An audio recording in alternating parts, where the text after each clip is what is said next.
No, you're not seeing a repeat. This is a still shot of the previous video. This is the Spuds McKenzie Budweiser advertising clock.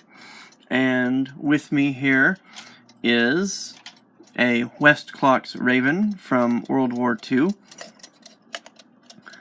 And obviously the base on this Raven is different than the base on this Repro advertising clock. These 66 series clocks were made for a couple decades, so I expect there to be a couple different models with different variations and different bases. So we're not going to dwell on those aspects, but what we will look at is the movement, because that's what I'm most curious about on this, is the apparent reproduction by the Chinese of a 66 series movement here.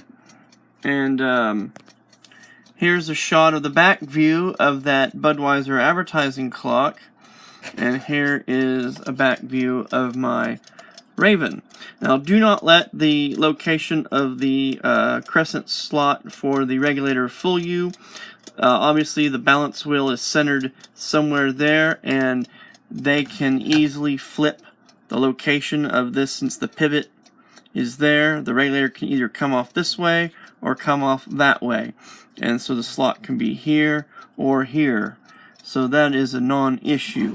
What is worth looking at is the location of the knobs, the keys, and apparently where the pillars are.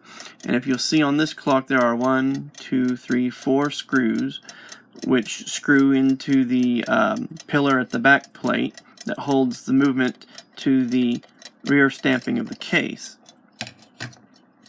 This reproduction uses a slightly later arrangement that would have been used, where there are merely dimples in the back stamping of the case, and then projections on the pillars that would have been all machined to the same height relative to each other would rest in those cups formed on the inside side to seat the movement, and then it would have been the dial and bezel on the front that would hold the movement into place.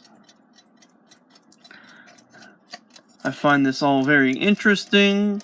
I'd like to see what the Chinese reproduction of the Series 66 movement looks like, because I think to fit all these criteria, that's what it would have to be.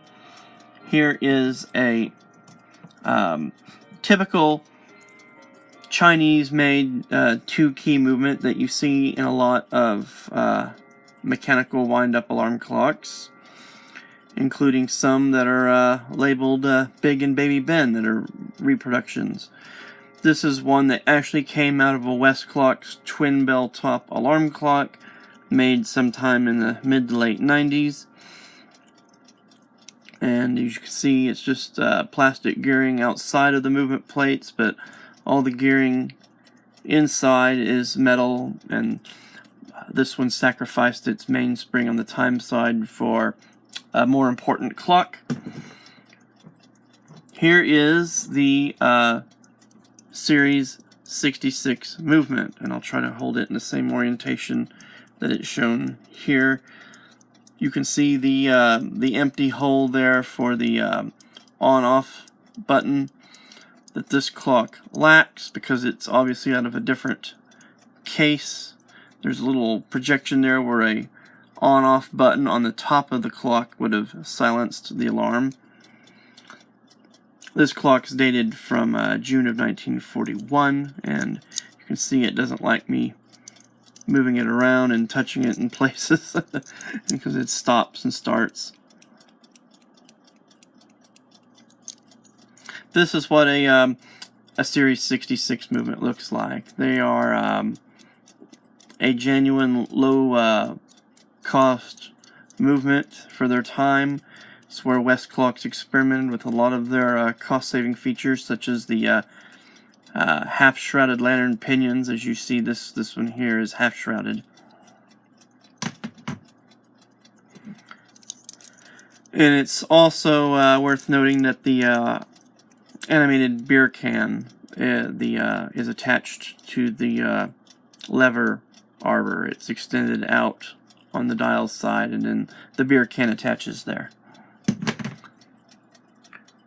So thank you for watching. If you have one of these clocks and you've ventured to look inside, I'd like to know what you found. I'd also like to know if any of these clocks were made as a non-novelty clock with just a plain